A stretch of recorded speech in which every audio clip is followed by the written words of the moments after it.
Hello everyone and welcome. So ഇന്ന് നമ്മൾ discuss ചെയ്യാൻ പോകുന്നത് കൺസോളിഡേറ്റഡ് ഫൈനാൻഷ്യൽ സ്റ്റേറ്റ്മെന്റ്സ് എന്ന് പറയുന്ന ചാപ്റ്റർ ആണ് from CA intermediate advanced accounting period. Now ഈ ഒരു ചാപ്റ്ററിന്റെ ക്ലാസ്സസ് ഓൾറെഡി ഞാൻ കംപ്ലീറ്റ് ചെയ്തതാണ്. I have put up 4 videos. പക്ഷേ in that we have discussed few illustrations from study material and few other problems from RTP അല്ലെങ്കിൽ പഴയ exam ക്വസ്റ്റ്യനിലൊക്കെ എടുത്തിട്ടാണ് discuss ചെയ്തിരിക്കുന്നത്. അപ്പോൾ സ്റ്റഡി മെറ്റീരിയലിൽ നമ്മൾ എടുക്കാതെ പോയ ഇല്ലസ്ട്രേഷൻസ് നമ്മൾക്ക് ഈ ഒരു ക്ലാസ്സിൽ ഒന്ന് കവർ ചെയ്യാം. സിമിലർ ടൈപ്പ് നമ്മൾ ഓൾറെഡി ചെയ്താണ്. നമ്മൾ കോൺസെപ്ഷ്യലായിട്ട് പുതിയതൊന്നും ഡിഫറെൻ്റ് ആയിട്ടൊന്നും അല്ല പഠിക്കാൻ പോകുന്നത്. നമ്മൾ പഠിച്ച കോൺസെപ്റ്റ്സ് തന്നെ സ്റ്റഡി മെറ്റീരിയലിലെ ഇല്ലസ്ട്രേഷൻ ഒന്ന് വർക്ക്ഔട്ട് ചെയ്ത് നമ്മളതിൽ നിന്ന് ധരവാക്കാൻ ശ്രമിക്കുകയാണ് ഈ ക്ലാസ്സിലൂടെ. That's the only point. അപ്പോൾ എല്ലാ ഇല്ലസ്ട്രേഷനും നമ്മൾ ഡിസ്കസ് ചെയ്യില്ല സ്റ്റഡി മെറ്റീരിയൽ ഉള്ളത്, കാരണം ഇതിലുള്ള കുറേ ഇല്ലസ്ട്രേഷൻസ് പ്രീവിയസ് 4 വീഡിയോസിനുള്ളിൽ വന്നിട്ടുണ്ട്. അവിടെ വരാത്ത ഇൻഡിപെൻഡൻ്റ് ആയിട്ടുള്ള ക്വസ്റ്റ്യൻസ് ഫ്രം സ്റ്റഡി മെറ്റീരിയൽ മാത്രമായിരിക്കും നമ്മൾ ചെയ്തിരിക്കുന്നത്. ഇനി സിമിലർ ടൈപ്പ് നമ്മൾ ഓൾറെഡി ചെയ്തിട്ടുണ്ട്, ഞാൻ പറഞ്ഞതുപോലെ RTPയിൽ നിന്നും പഴയ ക്വസ്റ്റ്യൻസിൽ നിന്നൊക്കെ, പഴയ ക്വസ്റ്റ്യൻ പേപ്പറിൽ നിന്നൊക്കെ. പക്ഷേ ഇല്ലസ്ട്രേഷന് സ്റ്റഡി മെറ്റീരിയൽ അവർ തന്നിരിക്കുന്ന ലേറ്റസ്റ്റ് എഡിഷനിൽ നിന്നും ഉള്ളത് കൂടി നമ്മൾക്കൊന്ന് മനസ്സിലായി കഴിഞ്ഞാൽ ഈ ഒരു ചാപ്റ്റർ ഇമ്പോർട്ടൻ്റ് ആയതുകൊണ്ട് തന്നെ എല്ലാ ക്വസ്റ്റ്യൻസും സ്റ്റഡി മെറ്റീരിയലിൽ കവർ ആകും. അപ്പം നമുക്കൊരു കോൺഫിഡൻസ് കൂടി ആകും ഏത് ക്വസ്റ്റ്യൻ വന്നാലും we can face it. അതുകൊണ്ട് മാത്രം നമ്മൾ അഡീഷണൽ ഒരു ക്ലാരിറ്റിക്ക് വേണ്ടി എടുക്കുന്നു എന്നുള്ളതേ ഉള്ളൂ. So we will start with illustration number 1. Similar type of illustration തന്നെ RTPയിൽ ഉണ്ടായത് നമ്മൾ ഡിസ്കസ് ചെയ്തിരുന്നതാണ്. അപ്പോൾ എക്സാക്ട് സെയിം രീതിയിൽ തന്നെയാണ് വർക്ക്ഔട്ട് ചെയ്യുന്നത്. ആ ക്ലാസ്സിൽ ഞാൻ പറയുന്നുണ്ട് സ്റ്റഡി മെറ്റീരിയൽ ഇല്ലസ്ട്രേഷൻ 1 സിമിലർ ടൈപ്പിലുള്ളതാണ്. പക്ഷേ ഈ ഒരു പോയിന്റ് നമ്പർ 2 and 3 മാത്രമേ അഡീഷണൽ ആയിട്ട് ഈ ഒരു ഇല്ലസ്ട്രേഷനിൽ വന്നുള്ളൂ, which was not there in RTP question. So we will quickly cover all these illustrations, starting with illustration number 1. This is taken from your study material. അപ്പോൾ ഇത് നിങ്ങൾ സ്റ്റഡി മെറ്റീരിയൽ ഒന്ന് നോക്കി refer ചെയ്ത് വർക്ക്ഔട്ട് ചെയ്താൽ മതി. From the following data, determine in each case minority interest at the date of acquisition and at the date of consolidation, goodwill or capital reserve, amount of holding company's profit in the consolidated balance sheet, assuming holding companies on profit and loss account to be 2 lakh in each case. 4 cases ആണ് തന്നിരിക്കുന്നത്. I believe നമ്മൾ RTPയിലുള്ളത് more than 5 or 6 ഉണ്ടായിരുന്നു തോന്നുന്നു. Same type തന്നെയാണ്. എമൗണ്ട്സിലുള്ള വ്യത്യാസവും number എത്ര case തന്നിരിക്കും എന്നുള്ള ഡിഫറൻസ് മാത്രമേ ഉള്ളൂ. And the next difference was in point number 2 and 3. Otherwise it's exact ditto question. എമൗണ്ട്സിലുള്ള ചേഞ്ച് മാത്രമല്ല. So I hope it is easy for you. പക്ഷേ നമ്മൾക്കൊന്ന് വർക്ക്ഔട്ട് ചെയ്യാം, കുറച്ചും കൂടെ നമുക്കൊന്ന് ധരവാകാം. കേസ് 1 സബ്സിഡിയറി കമ്പനി A ആണ്. അവർ ഓണർഷിപ്പ് കാണിച്ചിരിക്കുന്നത് പെർസെൻറ്റേജ് ഷെയർസ് ഓൺഡ് ഹോൾഡിംഗ് കമ്പനിയുടെ ഷെയർ. അപ്പം നമ്മളോട് ചോദിച്ചിരിക്കുന്ന മൈനോറിറ്റി ഇൻട്രസ്റ്റ് ആണെങ്കിൽ minority interest will be 100 minus the holding company share, which is 10% in first case. Cost തന്നിട്ടുണ്ട്, അതായത് എത്ര രൂപ മുടക്കിയിട്ടാണ് ഹോൾഡിംഗ് കമ്പനി സബ്സിഡിയറി കമ്പനിയുടെ ഈ 90% ഷെയർസ് വാങ്ങിച്ചത്. Now why is that column relevant? To help us in finding out goodwill or capital reserve through cost of control computation. ഇനി minority ഇൻട്രസ്റ്റിന് വേണ്ടി മാത്രം ഈ ഒരു കോളം നമുക്ക് റെലവെന്റേ അല്ല. മൈനോറിറ്റി ഇൻട്രസ്റ്റ് നമ്മൾ കമ്പ്യൂട്ട് ചെയ്യുന്നത് എങ്ങനെയാണ്? ഏതെങ്കിലും ഒരു പെർട്ടിക്കുലർ ഡേറ്റിലെ ഇക്വിറ്റി വെച്ചിട്ട്, അതായത് share capital plus reserves and surplus അല്ലെ പ്രോഫിറ്റിന്റെ ബേസ് ചെയ്തിട്ടാണ്. അവിടെ കോസ്റ്റ് എന്നത് പറഞ്ഞ എലമെന്റേ നമ്മൾ കൺസിഡർ ചെയ്യുന്നില്ല. അപ്പോൾ ഈ കോസ്റ്റ് കോളം തന്നിരിക്കുന്നത് ഗുഡ്വിൽ ഓർ ക്യാപിറ്റൽ റിസർവ് കമ്പ്യൂട്ടേഷന് വേണ്ടി മാത്രമാണ്. So date of acquisition Jan 1, 2011 consolidation date ആ വർഷം അവസാനം, അതായത് calendar year ഫോളോ ചെയ്യുന്ന ഒരു കമ്പനി ആയിട്ടാണ് ഈ ഒരു ക്വസ്റ്റ്യൻ തന്നിരിക്കുന്നത്. We don't have to prepare the consolidated balance sheet. അതിൽ കുറച്ച് ഇൻഫർമേഷൻ മാത്രം മതി. അപ്പോൾ അക്വയർ ചെയ്തിരിക്കുന്നത് വർഷം ആദ്യവും കൺസോളിഡേഷൻ ലാസ്റ്റ് ഡേയും ആണ് തന്നിരിക്കുന്നത്. അക്വയർ ചെയ്ത അന്നത്തെയും കൺസോളിഡേഷൻ ഡേറ്റിലെയും ഷെയർ ക്യാപിറ്റലും തന്നിട്ടുണ്ട് and also profit and loss അക്കൗണ്ടും തന്നിട്ടുണ്ട്. ഇത് രണ്ടും ആരുടെയാണ് തന്നിരിക്കുന്നത്? സബ്സിഡിയറി കമ്പനിയുടെയാണ്. കാരണം സബ്സിഡിയറി കമ്പനിയുടെ ഷെയർ ക്യാപിറ്റലിലും P&Lലും ആർക്കൊരു ഷെയറും കൂടെ ഉണ്ട്? ഹോൾഡിംഗ് കമ്പനിക്ക് ഒരു ഷെയർ ഉണ്ട്. അപ്പോൾ ബാക്കിയുള്ള ഷെയർ ആണ് മൈനോറിറ്റി ഇൻട്രസ്റ്റ് ആയിട്ട് വരുന്നത്. അപ്പോൾ ഈ ഇൻഫർമേഷൻ ഒക്കെ നമ്മൾക്ക് തന്നിരിക്കുന്നത് സബ്സിഡിയറി കമ്പനിയുടെയാണ്. ഹോൾഡിംഗ് കമ്പനിയുടെ തന്നതുകൊണ്ട് നമുക്ക് മൈനോറിറ്റി ഇൻട്രസ്റ്റ് എന്തെങ്കിലും കമ്പ്യൂട്ടേഷൻ നടത്താനുണ്ടോ? ഇല്ല. All this information pertains to subsidiary company balance sheet P&L information. With that note, let us start working out the first area, which is minority interest at the date of acquisition. Date of consolidation.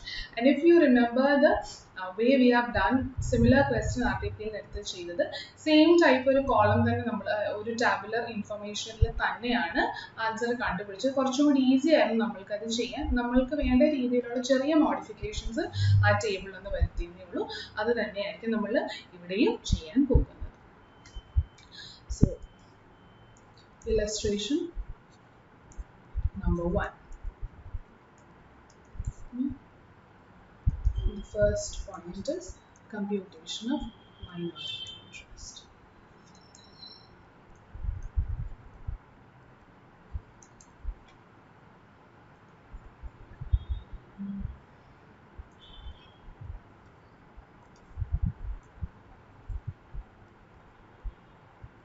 Subsidiary company.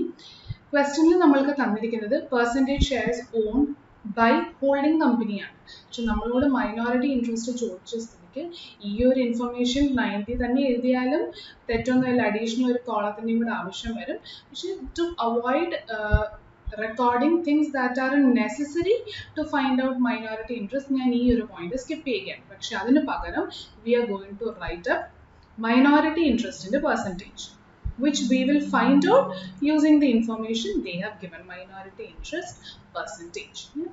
Cost and namalku minority interest computation relevant alla, therefore I am ignoring that also in the answer.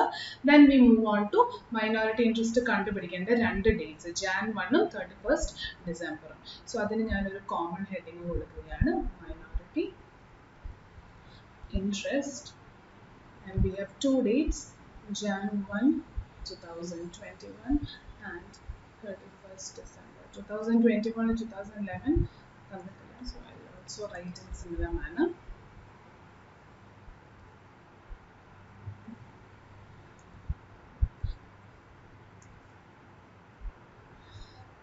So first was case 1 and the subsidiary company was A.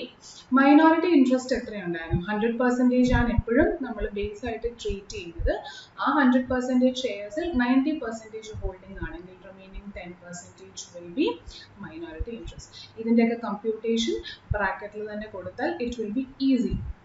അപ്പോൾ നമ്മൾ എങ്ങനെയാണ് ഇത് arrive ചെയ്തത് നമ്മൾക്കൊന്ന് കണ്ടുപിടിക്കാനും പറയാനും ഒക്കെ ഈ ഒരു ഒറ്റ ടേബിളിനുള്ളിൽ തന്നെ പറ്റും. അതുകൊണ്ട് we are going to record it here, case 2, case 3 and case 4.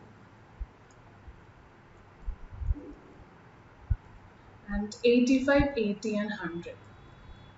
85 ആയതുകൊണ്ട് തന്നെ 15% ആയിരിക്കും minority interest.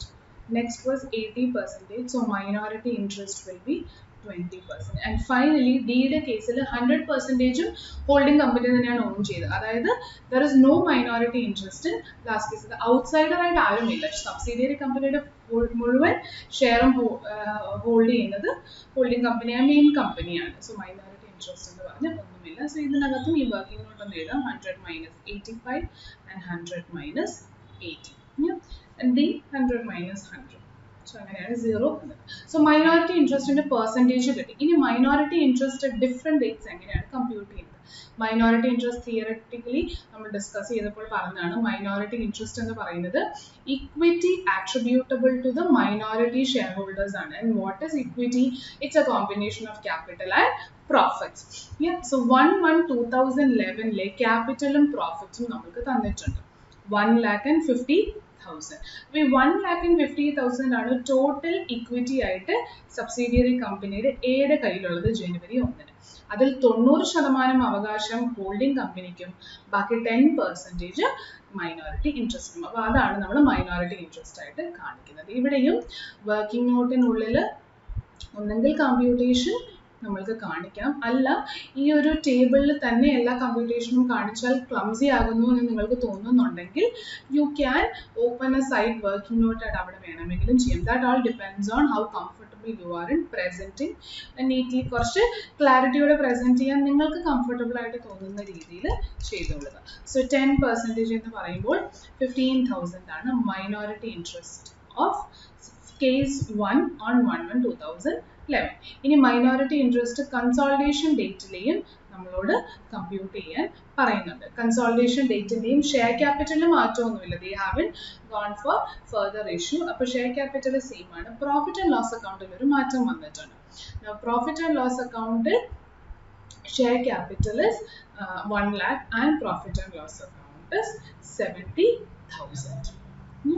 So minority interest will be on consolidation date 1 lakh plus 70,000 into 10%. So 1,70,000 into 10% will be 17,000. ഇതാണ് ആദ്യത്തെ കേസിന്റെ മൈനോറിറ്റി ഇൻട്രസ്റ്റ്. ഇതേപോലെ തന്നെ കേസ് 2, 3 and 4 നമ്മൾ compute ചെയ്യാൻ പോവുകയാണ്. വളരെ സ്ട്രെയിറ്റ് ഫോർവേഡ് ആണ്. ഇക്വിറ്റി ആട്രിബ്യൂട്ടബിൾ മാത്രം നോക്കിയാൽ മതി. ഇക്വിറ്റിയുടെ ഡെഫിനിഷൻ എന്താണ്? Share capital.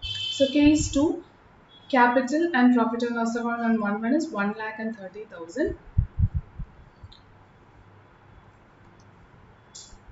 So 1 lakh plus 30,000 and minority interest percentage നമ്മൾ തൊട്ട് മുൻപിലത്തെ കോളത്തിൽ കണ്ടുപിടിച്ചിട്ടുണ്ട്. So 1,30,000 into 15% will be 19,500.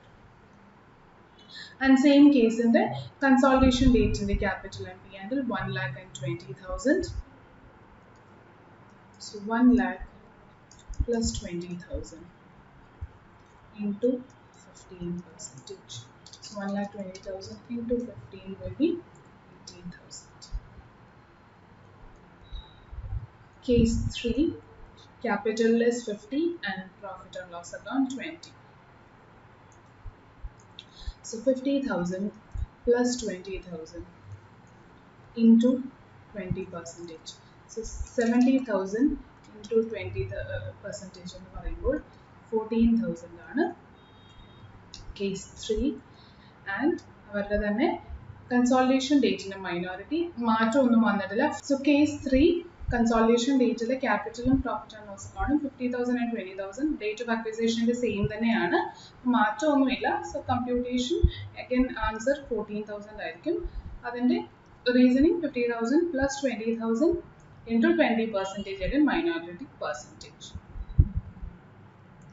And finally case 4, which is 100% ownership by holding company. But minority interest is 0 ആണ്. So in that case, even if there is a share capital and profit and loss account on consolidation date and an acquisition date, doesn't matter because there is no minority interest. അപ്പോൾ ഇവിടെ നമ്മൾക്ക് ഒരു computation ഒന്നും കൊടുക്കാനില്ല. So therefore nil under case 4. This is the answer to question number 1 of illustration 1. Minority interest കണ്ടുപിടിക്കാനുള്ള question. ഇനി രണ്ടാമത് നമ്മളോട് ചോദിച്ചിരിക്കുന്നത് ഗുഡ്വിൽ ഓർ ക്യാപിറ്റൽ റിസർവ് കണ്ടുപിടിക്കാനാണ്. ഗുഡ്വിൽ ഓർ ക്യാപിറ്റൽ റിസർവ് കണ്ടുപിടിക്കുന്ന മെത്തേഡ് ഓഫ് പ്രോസസ്സിന് നമ്മൾ കോസ്റ്റ് ഓഫ് കൺട്രോൾ എന്നൊരു പേരായിരുന്നു കൊടുത്തിരുന്നത്. So goodwill or capital reserve cost of control എന്ന് പറയുന്ന ഒരു കോമൺ ഹെഡിങ് ആയിരുന്നു. അതിൽ കിട്ടുന്ന ആൻസർ അല്ല റിസൾട്ടന്റ് ഫിഗർ ആണ് either goodwill or capital reserve. Now it will be goodwill if you have paid over and above what you have earned in return, and it will be capital reserve if you have paid less for something which is worth much more. അത്രേ ഉള്ളൂ goodwill or capital reserve. അപ്പോൾ അതിന്റെ computation നമുക്കൊന്ന് ചെയ്യാം. And we will give the heading as cost of control.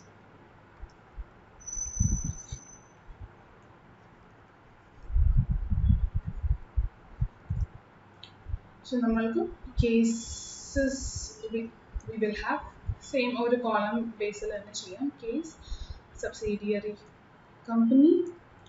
Holding percentage തന്നിട്ടുണ്ട്, അത് കാണിച്ചാലും വിരോധമില്ല, കാണിച്ചില്ലെങ്കിലും വിരോധമില്ല. Holding company. We need cost which was the one of the columns given in question.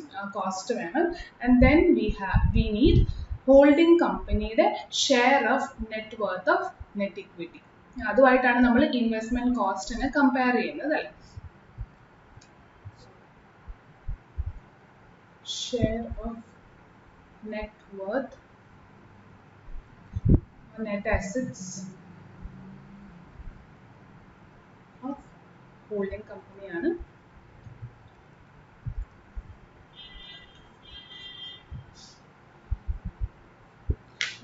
And finally you will find out either goodwill or capital reserve. ഇനി ഇങ്ങനെ തന്നെ ചെയ്യണമെന്ന് നിർബന്ധമില്ല. You can even work out ഓരോ case by case ഒന്നിന് താഴെ ഒന്നായിട്ട് ചെയ്യാം.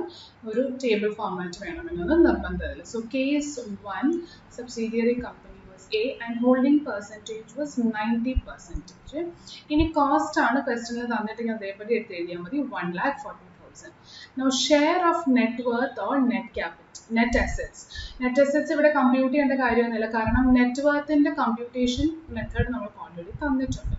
ആൻഡ് നെറ്റ് വർത്ത് എന്താണ്? Share capital plus all reserve and surplus. അപ്പോൾ share capital and profit and loss account തന്നിട്ടുണ്ട്. സോ അത് നമ്മൾ കൺസിഡർ ചെയ്താൽ മതി. രണ്ട് ഡേറ്റിൽ തന്നിട്ടുണ്ട്. ഏത് ഡേറ്റ് ആണ് നമ്മൾ ചൂസ് ചെയ്യുന്നത്? We know that goodwill or capital reserve, or commonly known as cost of control, will be computed only at the time of date of acquisition. കാരണം അന്ന് മാത്രമേ നമ്മൾക്ക് പറയാൻ പറ്റുകയുള്ളൂ ഈ ഒരു ബിസിനസ്സിൽ ഇൻവെസ്റ്റ് ചെയ്തുകൊണ്ട് എനിക്കൊരു ലാഭമാണോ അല്ലെങ്കിൽ ഞാനൊരു ഗുഡ്വില്ലിന് പേയ്മെന്റ് ആണോ കൊടുത്തിരിക്കുന്നത്.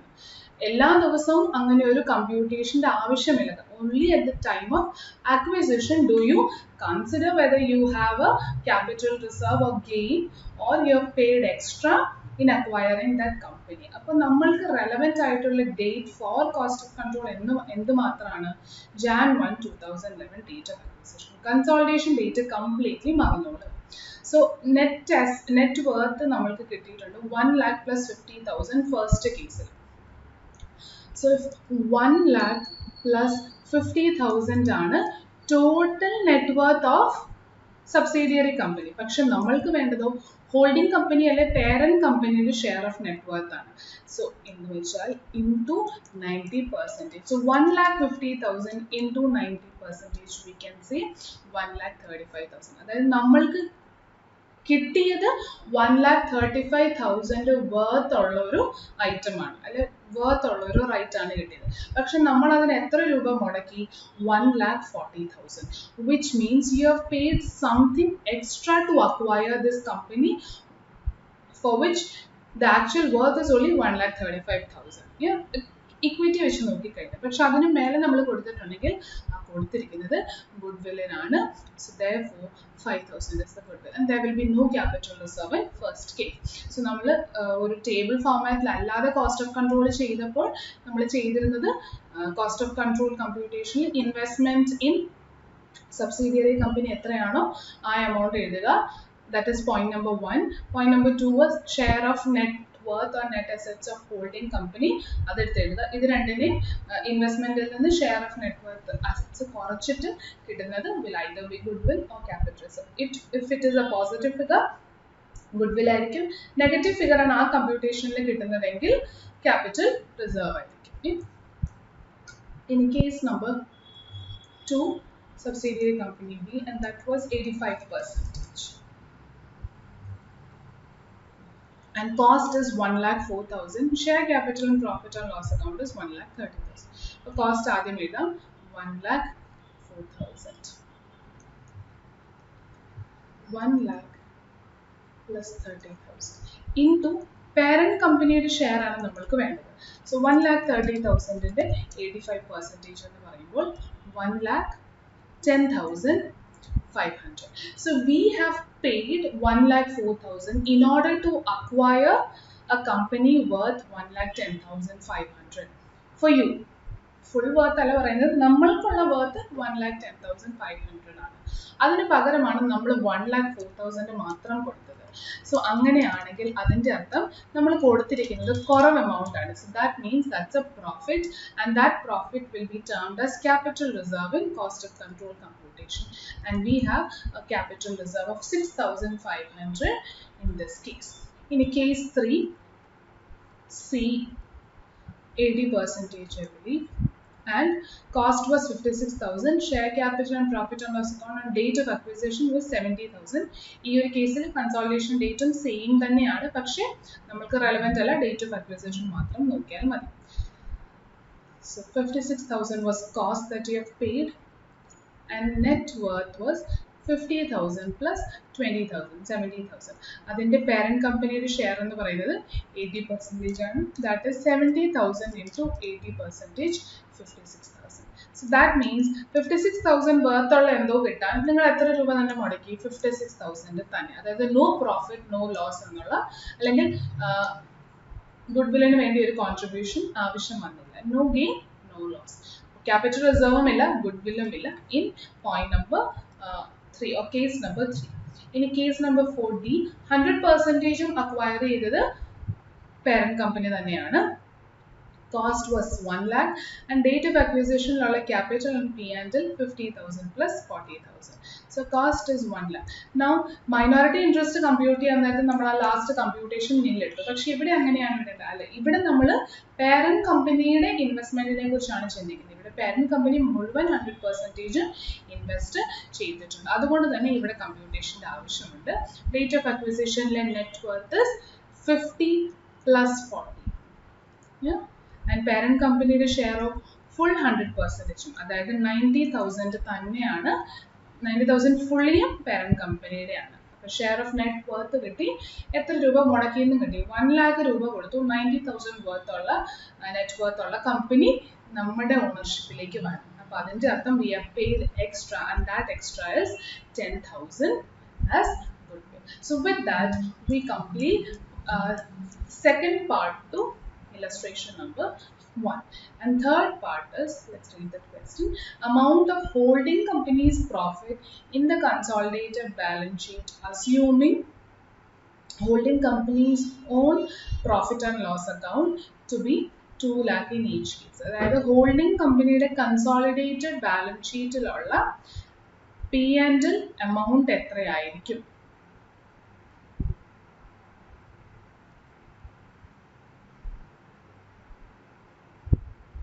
2 lakh ആണ് അവരുടെ തനിയുള്ള പ്രോഫിറ്റ് എങ്കിൽ. Now what is the relevance of this question? അവരുടെ ഹോൾഡിംഗ് കമ്പനിയുടെ മാത്രമായിട്ടുള്ള P&L 2 ലക്ഷവും ബാക്കി എന്തെങ്കിലും പ്രോഫിറ്റ് വരുന്നത് എവിടെ നിന്നാണ്?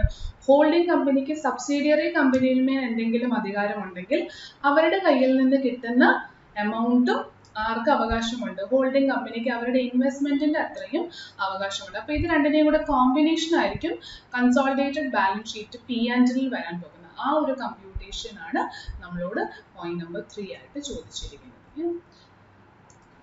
So that also we will write in a table format. Subsidiary company, holding percentage, P&L account on 1/1/2011 and 31/12/2011. നമ്മളോട് പറഞ്ഞിരിക്കുന്നത് P&L അക്കൗണ്ടിൽ കൺസോളിഡേറ്റഡ് ബാലൻസ് ഷീറ്റിൽ വരാൻ പോകുന്ന എമൗണ്ടിനെ കുറിച്ചാണ്.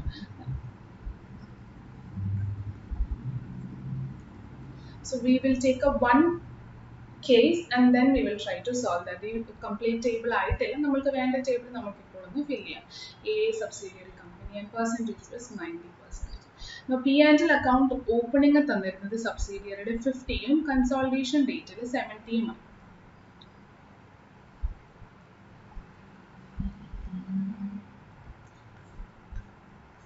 Now what about acquisition ഡേറ്റിലുള്ള P&Lന്റെ എമൗണ്ട് 50,000? ആ എമൗണ്ട് P&L അക്കൗണ്ടിലേക്ക് കൺസോളിഡേറ്റഡ് P&Lലേക്ക് വരേണ്ട ഒരു ആവശ്യമുണ്ടോ? I believe you have already listened to all the 4 classes that we have had a discussion in consolidated financial statement chapter. അതിൽ നമ്മൾ പറയുന്നുണ്ട് അക്വിസിഷൻ ഡേറ്റിലെ P&Lഉം ഷെയർ ക്യാപിറ്റലും ഓഫ് സബ്സിഡിയറി കമ്പനീനെ നമ്മൾ കംപ്ലീറ്റ്ലി എലിമിനേറ്റ് ചെയ്യാണ് along with investment account shown in the separate financial statement. ഈ 3 ലെഡ്ജേഴ്സിനെയും കൂടെ നമ്മൾ എടുത്തിട്ട് ഇവരെ 3 പേരെയും എലിമിനേറ്റ് ചെയ്തിട്ട് അതിന് പകരമാണ് മൈനോറിറ്റി ഇൻട്രസ്റ്റിനെയും കോസ്റ്റ് ഓഫ് കൺട്രോൾ വഴി ഗുഡ്വിൽ അല്ലെങ്കിൽ ക്യാപിറ്റൽ റിസർവിനെയും കാണിക്കുന്നത്. അപ്പോൾ P&L അക്കൗണ്ട് ഓഫ് സബ്സിഡിയറി കമ്പനിയുടെ എമൗണ്ട് P&L അക്കൗണ്ട് ആയിട്ട് തന്നെ നമ്മൾ കാണിക്കാൻ പോകുന്നത് അക്വിസിഷന് ശേഷം സബ്സിഡിയറി കമ്പനി എന്തെങ്കിലും പ്രോഫിറ്റ് ഏൺ ചെയ്തിട്ടുണ്ടെങ്കിൽ ആ ഏൺ ചെയ്ത പ്രോഫിറ്റിന്മേൽ ഹോൾഡിംഗ് പെർസെൻറ്റേജിനുള്ള അവകാശമാണ് നമ്മൾ കൺസോളിഡേറ്റഡ് ബാലൻസ് ഷീറ്റിൽ P&L അക്കൗണ്ട് എന്ന് പറഞ്ഞ് തന്നെ കാണിക്കാൻ പോകുന്നത്. അക്വിസിഷൻ ഡേറ്റിലെ P&L അക്കൗണ്ട് സബ്സിഡിയറി കമ്പനിക്ക് ഉണ്ടെങ്കിലും ആ എമൗണ്ട് ഒന്നെങ്കിൽ മൈനോറിറ്റി ഇൻട്രസ്റ്റ് ആയിട്ടോ അല്ലെങ്കിൽ ഹോൾഡിംഗ് കമ്പനിയുടെ ഇൻവെസ്റ്റ്മെന്റ് ആയിട്ട് നോക്ക് ഓഫ് ചെയ്ത് ഗുഡ്വിൽ അല്ലെങ്കിൽ ക്യാപിറ്റൽ റിസർവ് ആയിട്ട് നമ്മൾ കാണിക്കാൻ പോവുകയാണ്. സോ ദെയർഫോർ ഈ രണ്ട് ഡേറ്റ്സ് നമ്മൾക്ക് റെലവെന്റ് ആണ്. പക്ഷെ കൺസോളിഡേറ്റഡ് ബാലൻസ് ഷീറ്റിൽ ഈ രണ്ട് ഡേറ്റിൽ നമ്മൾ ഈ രണ്ട് എമൗണ്ടുകൾ സെപ്പറേറ്റ്ലി വേണ്ട. നമ്മൾക്ക് എന്താണ് വേണ്ടത്? അക്വിസിഷന് ശേഷം സബ്സിഡിയറി കമ്പനി എന്തെങ്കിലും ഏൺ ചെയ്തിട്ടുണ്ടെങ്കിൽ ലാഭമായിട്ട്, അതാണ് നമ്മൾക്ക് വേണ്ടത്. So therefore we can say we need one column where we have to find out the post acquisition profit of subsidiary company. And in first case 50,000 ആയിരുന്നു അക്വയർ ചെയ്ത് അന്നുണ്ടായിരുന്നത്. ആ അക്കൗണ്ടിലേക്ക് ഒരു 20,000 കൂടെ ആഡ് ആവുകയാണ് അല്ലേ. അപ്പം നമ്മുടെ പോസ്റ്റ് അക്വിസിഷൻ പ്രോഫിറ്റ് എന്ന് പറയുന്നത് 20,000 ആണ്. ഇതാണ് പോസ്റ്റ് അക്വിസിഷൻ ആയിട്ടുള്ളത്. ഇനി ഈ പോസ്റ്റ് അക്വിസിഷന്റെ കൂടെ ടോട്ടൽ പ്രോഫിറ്റ് ഓഫ് സബ്സിഡിയറി കമ്പനിയാണ് 20,000. ഈ post acquisition profit fully holding കമ്പനിക്ക് കിട്ടുമോ? ഇല്ല, കുറച്ച് മൈനോറിറ്റി ഇൻട്രസ്റ്റിന് അവകാശപ്പെട്ടതാണ് അല്ലേ. അപ്പോൾ ഹോൾഡിംഗ് കമ്പനിയുടെ share of post acquisition profit എന്തായിരിക്കും? ഇൻ കേസ് 1 20,000 ആണ് ടോട്ടൽ പോസ്റ്റ് അക്വിസിഷൻ പ്രോഫിറ്റ്. അതിൻ്റെ 90% holding company ആണ്. So 20,000 into 90% എന്ന് പറയുമ്പോൾ we can say that it is 18,000. അപ്പോൾ ബാക്കി 2,000 out of 20,000 that belongs to the minority interest. അപ്പോൾ നമ്മൾ ആ മൈനോറിറ്റി ഇൻട്രസ്റ്റ് കമ്പ്യൂട്ടേഷന് അത് ഇൻക്ലൂഡ് ചെയ്തിട്ടുണ്ട്. നിങ്ങൾക്ക് നോക്കിയാൽ അറിയാം 15,000 ആയിരുന്നു ഓപ്പണിംഗ് അക്വിസിഷൻ ഡേറ്റിലെ മൈനോറിറ്റി ഇൻട്രസ്റ്റ്. എന്നാൽ ക്ലോസിംഗിലെ മൈനോറിറ്റി ഇൻട്രസ്റ്റ് നോക്കിയാൽ 17,000. ഡിഫറൻസ് എത്രയാണ്? 2,000. ആ 2,000 വരുന്നത് ഇവിടെ നിന്നാണ്. 20,000-ൽ 18,000 ഹോൾഡിംഗ് കമ്പനിയുടെ ഷെയറും ബാക്കി 2,000 minority interest. Now case 2 B and 85% was the holding company's share.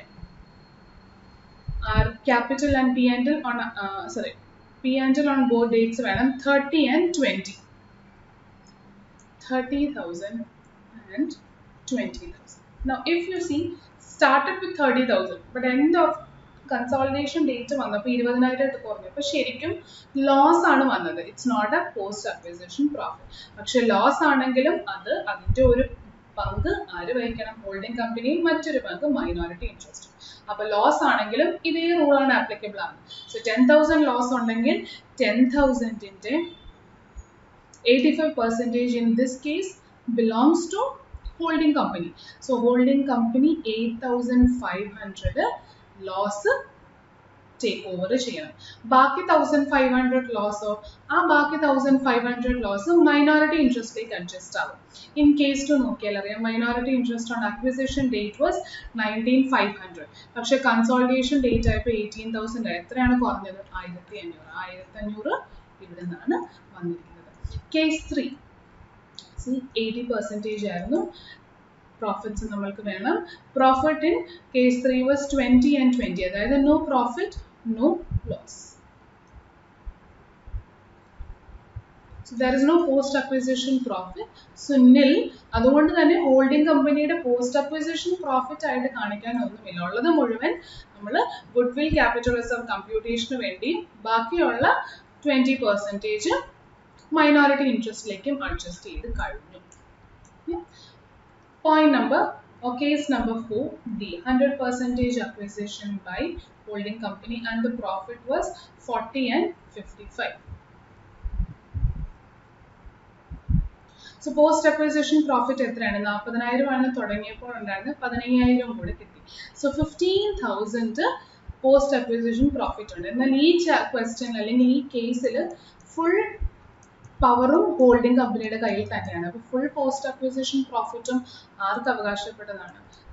Holding company. So full 15,000 holding കമ്പനിയുടെ P&L-ലേക്ക് ആഡ് ആവും. അപ്പോൾ ഇവിടെ നോക്കിയാൽ അറിയാം മൈനോറിറ്റി ഇൻട്രസ്റ്റിന് ഒന്നും തന്നെ ഇല്ല. സോ 15,000 18,000 മൈനസ് 8,500 അന്നിൽ എന്നുള്ളതാണ് നമ്മളുടെ ഹോൾഡിംഗ് കമ്പനിയുടെ share of post acquisition profits വരുന്നത്. ഇനി ക്വസ്റ്റ്യൻ ചോദിച്ചിരുന്നത് profit and loss account to be 2 lakh in each case.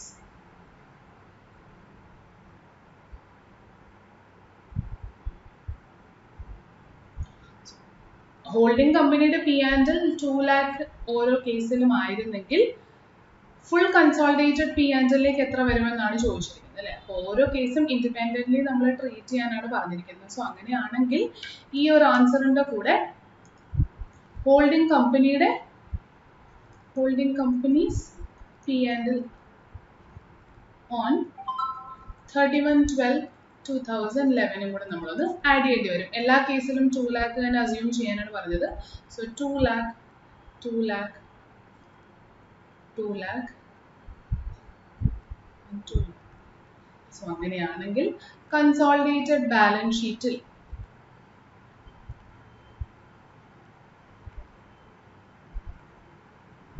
P&L account വരാൻ പോകുന്നത് ഫസ്റ്റ് കേസിൽ ഇൻഡിപെൻഡൻ്റ്ലി ട്രീറ്റ് ചെയ്യാനാണ് പറഞ്ഞത്, അതുകൊണ്ടാണ് സെപ്പറേറ്റ് എഴുതിയത്.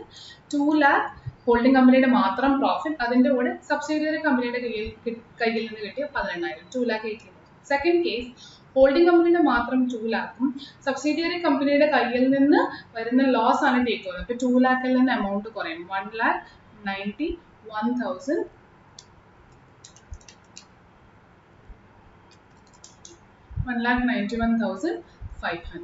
തേർഡ് കേസ് ഹോൾഡിംഗ് കമ്പനിയുടെ പോസ്റ്റ് അക്വിസിഷൻ പ്രോഫിറ്റ് ഒന്നുമില്ല, അവരുടെ തനിയുള്ള പ്രോഫിറ്റ് 2 lakh ഉണ്ടായിരുന്നു, അത് മാത്രം P&L കാണിക്കും. ആൻഡ് ഫൈനൽ കേസിൽ separate individual P&L balance 2 lakh ഉണ്ട്, സബ്സിഡിയറിയുടെ കയ്യിൽ നിന്ന് കിട്ടിയ 15,000 കൂടെ വരുമ്പോൾ 2,15,000. So with this, part number 3 of illustration 1 is also complete. So I hope it is clear. Exactly similar type of question തന്നെയാണ് RTP ഉള്ളത്. ഈ രണ്ടൊരു കമ്പ്യൂട്ടേഷൻ ഇല്ല എന്നുള്ള ഡിഫറൻസ് മാത്രമാണുള്ളത്. So we have completed that. Illustration 2, 3 and all we have already taken up in previous videos. So we will move on to the next illustration, which is illustration number 4.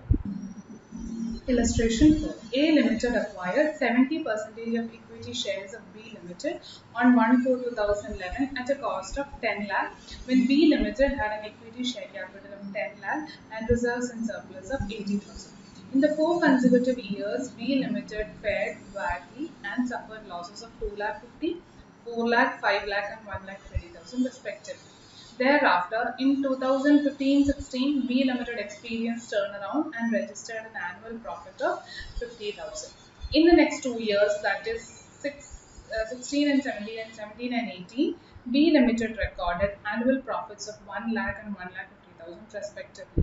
Show the minority interest and cost of control at the end of each year for the purpose of consolidation.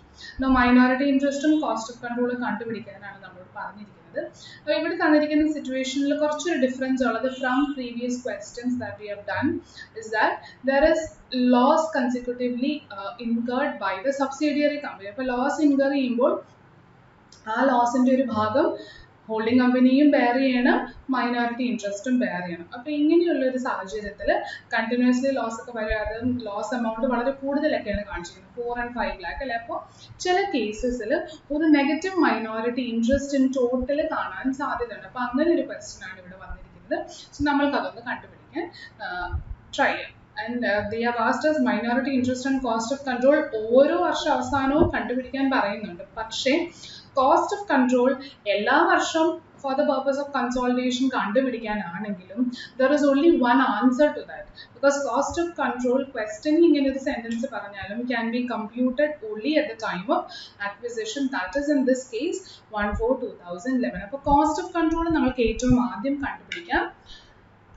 But you can write a sentence that this cost of control, since question consolidation purpose nu vendi ella varsha avasanam ethrayanu ennu kandupidikan parayunnathu kondu angane oru sentence edam throughout question il choichirikkunna 6 varsham cost of control ന്റെ answer idu thanneyaayirikkum. അത് നിങ്ങൾക്കൊരു sentence ആയിട്ട് എഴുതാം. Study material അത് work out ചെയ്തിരിക്കുന്ന ഓരോ വർഷ അവസാനം cost of control സൈഡിലായിട്ട് എഴുതിയിട്ടുണ്ട്. 2 lakh എന്താണോ ആൻസർ അത് അങ്ങനെ എഴുതി വെച്ചിട്ടുണ്ട്. അങ്ങനെ ചെയ്യണമെന്ന് നിർബന്ധമില്ല. ഈ ഒരു മോഡൽ വേണമെങ്കിൽ കോസ്റ്റ് ഓഫ് കൺട്രോൾ സെപ്പറേറ്റ്ലി കണ്ടുപിടിച്ചിട്ട് you can write a note that it is going to be same throughout the 6 years asked in question. So cost of control computation, and we start with investment of A Limited in B Limited, and the amount was investment cost was 10 lakh. എന്താണ് acquire ചെയ്തത്? On 1/4/2011 2011. 10 lakh ആണ്. This is point number 1. Point number 2 is share of holding company in net worth or net assets of B Limited. Now net worth or net assets ആണ്. Net assets computation ഒന്നും നമ്മൾക്ക് information available അല്ല. അതുകൊണ്ട് net worth model ആയിരിക്കും നമ്മൾ compute ചെയ്യുന്നത്. ഇത് net equity plus profit or reserves and surplus ന്റെ root വെച്ചിട്ട്, which is 10 lakh and 80,000 on the date of acquisition. So share capital 10 lakh, reserves and surplus 80,000. ഇത് full 100% B Limited subsidiary companyയുടെ കാര്യമാണ് പറയുന്നത്. അപ്പോൾ നമ്മൾക്ക് വേണ്ട ടോട്ടൽ നെറ്റ് വർത്ത് 10,08,000. പക്ഷേ share of holding കമ്പനിയാണ്. ഹോൾഡിംഗ് കമ്പനി ക്വസ്റ്റ്യനിൽ പറയുന്നുണ്ട് അക്വയർഡ് 70%. സോ therefore അവരുടെ ഷെയർ എന്ന് പറയുന്നത് 70%. 10,80,000 into 70% will be 7,56,000. Now if you can see, you have paid 10 lakh in order to acquire ownership over something worth 7,50,000. That means you have paid extra, and that is therefore goodwill arising out of this situation. So 1 minus 2, 10 lakh minus 7,50,000. So goodwill is 2,44,000. ഇതാണ് goodwill answer cost of control computation. ഈ answer തന്നെയായിരിക്കും ഏത് വർഷവും കൺസോളിഡേഷന് വേണ്ടി നമ്മൾ workout ചെയ്താലും goodwill കിട്ടാൻ പോകുന്നത്. കാരണം cost of control computation നടക്കുന്നത് ഒരൊറ്റ തവണയേ ഉള്ളൂ അക്വിസിഷൻ ഡേറ്റിൽ. ഇനി goodwill അങ്ങനെ തന്നെ ബുക്സിൽ ഉണ്ടെങ്കിൽ എല്ലാ വർഷവും ഈ ആൻസർ തന്നെയായിരിക്കും വരുന്നത്. അതുകൊണ്ടാണ് സ്റ്റഡി മെറ്റീരിയൽ ഓരോ വർഷ അവസാനത്തിനും ഈ ആൻസർ പിന്നെയും എടുത്ത് എഴുതിയിരിക്കുന്നത്. അങ്ങനെ എടുത്ത് എഴുതണമെന്നില്ല എന്നുണ്ടെങ്കിൽ ഇങ്ങനെ കമ്പ്യൂട്ട് ചെയ്തിട്ട് നിങ്ങളുടേതായ സെന്റൻസിൽ നമ്മളിപ്പോൾ ഡിസ്കസ് ചെയ്ത പോയിന്റ് എഴുതിയാൽ മാത്രം മതി. സോ കോസ്റ്റ് ഓഫ് കൺട്രോൾ നമ്മൾ കണ്ടുപിടിച്ചു. Now we need to compute minority interest. Let's start finding out minority interest in each case. അപ്പോൾ നമ്മളോട് മൈനോറിറ്റി ഇൻട്രസ്റ്റും എല്ലാ കൺസോളിഡേഷൻ ഡേറ്റിലെയും ക്വസ്റ്റനിൽ തന്നിരിക്കുന്ന 6 വർഷത്തെ കണ്ടുപിടിക്കാനാണ് പറഞ്ഞിരിക്കുന്നത്. അപ്പോൾ ഒരു ടേബിൾ ഫോർമാറ്റിൽ നമുക്ക് ഇത് ചെയ്യാം. But before taking up consolidation ഡേറ്റിലുള്ള മൈനോറിറ്റി ഇൻട്രസ്റ്റിന് മുൻപ് കോസ്റ്റ് ഓഫ് കൺട്രോൾ കണ്ടുപിടിച്ചത് അക്വിസിഷൻ ഡേറ്റിലായിരുന്നു അല്ലേ? അന്നത്തെ മൈനോറിറ്റി ഇൻട്രസ്റ്റും കൂടെ നമുക്ക് കണ്ടുപിടിക്കാം. And that date was 1/2/2011. acquisition date ആണ്. ബ്രാക്കറ്റിൽ വേണമെങ്കിൽ എഴുതാം. This was date of acquisition. Yeah. So share capital on date of acquisition was 10 lakh and reserves and surplus 80,000. So minority interest എത്രയായിരുന്നു? 10 lakh plus 80,000. We can give numbering കൊടുക്കണം. കുറച്ച് easy ആയിരിക്കും. Date column is 1, share capital 2, reserves and surplus 3, minority interest computation is 4, which is arrived as 2 plus 3 whole multiplied by minority interest in this question is 30%. കാരണം 70% ആണ് holding കമ്പനിയുടെ. അപ്പോൾ ബാക്കി 30% ആയിരിക്കും minority interest. അപ്പോൾ കുറച്ച് ഇങ്ങനെ ഒരു ഫോർമാറ്റ് കൊടുത്തു കഴിഞ്ഞാൽ പിന്നെ നമുക്ക് പിന്നെയും ഈ ഒരു കമ്പ്യൂട്ടേഷൻ ഇതിനുള്ളിൽ കാണിക്കണമെന്ന് നിർബന്ധമില്ല. സോ 10 lakh plus 80,000 into 30% എന്ന് പറയുമ്പോൾ minority interest on date of acquisition will be 3,24,000. Last column തൽക്കാലം അങ്ങനെ വിട്ടേക്ക്. We will discuss at the next stage. So date of acquisition കിട്ടി. ഇനി നമ്മൾക്ക് വേണ്ടത് ക്വസ്റ്റ്യനിൽ ചോദിച്ചിരിക്കുന്നത് പോലെ ഓരോ കൺസോളിഡേഷൻ ഡേറ്റിലെയും വർഷാവസാനമുള്ള മൈനോറിറ്റി ഇൻട്രസ്റ്റ് ആണ്. അപ്പോൾ ആദ്യത്തെ വർഷം തീരുന്നത് 31/12/2000. Sorry, not 31/12. Assuming that it's a calendar financial year, and വേറെ കോൺട്രഡിക്ടറി സ്റ്റേറ്റ്മെന്റ് തന്നിട്ടില്ല. അപ്പോൾ 31/3/2012. ഷെയർ ക്യാപിറ്റൽ മാറ്റമൊന്നും ഉള്ളതായിട്ട് പറയുന്നില്ല. സോ 10 lakh തന്നെ. എന്നാൽ ആദ്യത്തെ വർഷം ബി ലിമിറ്റഡ് അതായത് subsidiary company suffers a loss of 2,50,000. So first year endil B Limited suffers a loss of 2,50,000. Already വർഷം തുടങ്ങിയപ്പോൾ അവരുടെ കയ്യിൽ റിസർവ്സ് ആൻഡ് സർപ്ലസ് 80,000 ഉണ്ട്. അപ്പോൾ ആ വർഷം അവസാനിക്കുമ്പോൾ റിസർവ്സ് ആൻഡ് സർപ്ലസിൽ എത്രയായിരിക്കും ഉണ്ടാവുക? 80,000 ഓൾറെഡി ഉള്ളതിൽ നിന്ന് ഒരു ലോസ് പുതിയതായിട്ട് 2,50,000 വന്നു അല്ലേ. So therefore we can say the reserves and surplus at the end of consolidation date independently subsidiary company ഉണ്ടാവുക 1,70,000 ആണ് loss. Yeah, so 1,70,000.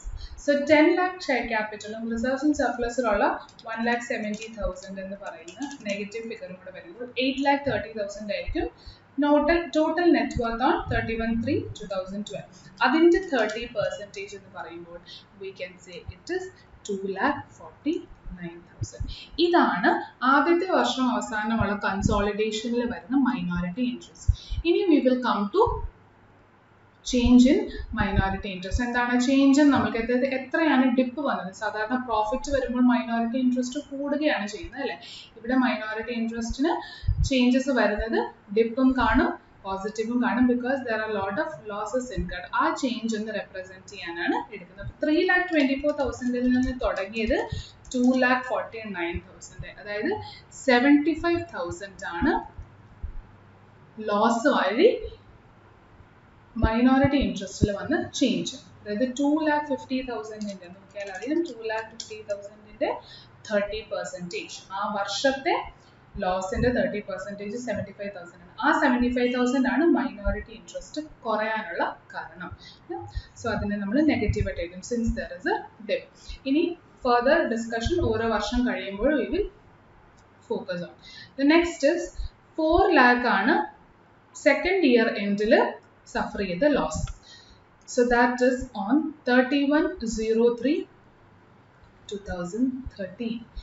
ക്യാപിറ്റലിൽ മാറ്റമൊന്നുമില്ല, സോ 10 lakh തന്നെ. പക്ഷേ 1,70,000 ആണ് 12-13 വർഷം തുടങ്ങിയപ്പോൾ റിസർവ്സ് ആൻഡ് സർപ്ലസ് ഉണ്ടായിരുന്നത്.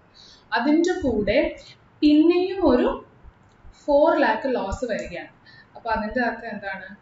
Total reserves and surplus stand ചെയ്യുന്നത് -5,70,000 എന്ന് പറയുന്ന ഒരു പൊസിഷനിലാണ്. So what is the minority interest on that date? 10 lakh minus 5,70,000 which is only 4,30,000. അതിൻ്റെ 30% which is 1,29,000. അപ്പോൾ ആദ്യത്തെ കൺസോളിഡേഷനിൽ 2,49,000 ആയിരുന്നു, അത് 1,29,000 ആയി കുറഞ്ഞു. അപ്പോൾ എത്രയാണ് മൈനോറിറ്റി ഇൻട്രസ്റ്റിൽ ഡിപ്പ് വന്നിരിക്കുന്നത്? 1,20,000. And what is the reason for that? If you see ഞാൻ സ്റ്റാർ ഇട്ടിരിക്കുന്നതെല്ലാം അതാത് വർഷത്തെ ലോസ് ഓഫ് പ്രോഫിറ്റ് ആണ്. അതിനെ ഞാൻ opening balance of reserves and സർപ്ലസിലേക്ക് അഡ്ജസ്റ്റ് ചെയ്ത് ഇവിടെ നെറ്റ് ഫിഗർ കാണിച്ചത്. അപ്പോൾ അതാത് വർഷത്തെ പ്രോഫിറ്റ് ഓർ ലോസ് ഇൻഡിപെൻഡൻ്റ്ലി എടുത്ത് അതിൻ്റെ കൂടെ മൈനോറിറ്റി ഇൻട്രസ്റ്റിൻ്റെ പെർസെൻറ്റേജ് ആയി 30% അപ്ലൈ ചെയ്യുമ്പോൾ കിട്ടുന്നത് എന്താണോ അതാണ് ഈ ചേഞ്ചിൻ്റെ റീസൺസ്. ഫസ്റ്റ് കേസിൽ 2,50,000 ലോസ് ആയിരുന്നു, അതിൻ്റെ 30% ആണ് 75,000. അതാണ് മൈനോറിറ്റി ഇൻട്രസ്റ്റിൽ വന്ന ചേഞ്ച്. രണ്ടാമത്തെ കൺസോളിഡേഷൻ ഡേറ്റ് വന്നപ്പോൾ 4 lakh ലോസ് ആയിരുന്നു, അതിൻ്റെ 30% ആണ് 1,20,000. The other reason for second dip in minority interest. Why is only the profit or loss giving rise to a change in minority interest? Because none of the years share capital of subsidiary company is changing. Shareholders മാത്രമാണ് മാറിയത് അല്ലേ. Share capital 10 ലക്ഷം തന്നെയാണ്. അതെന്ന് മാറുമോ? അന്ന് നമ്മൾക്ക് പറയാം change in minority interest is because of share capital as well as current year profits or losses incurred or earned by subsidiary company. അതല്ലാത്തടത്തോളം കാലം എല്ലാം ആ വർഷത്തെ പ്രോഫിറ്റ് ഓർ ലോസിൽ വരുന്ന മാറ്റമാണ് മൈനോറിറ്റി ഇൻട്രസ്റ്റിൽ ഉള്ളത്. Now moving on to next year 31/3/2014. Again share capital remains same, but next year 5 lakh ആണ് ലോസ്. Already 5,70,000 loss ഉണ്ടായിരുന്നു പ്രീവിയസ് ഇയറിൽ, അതിൻ്റെ കൂടെ ഒരു 5 lakh കൂടെ ആഡപ്പ് ആയി.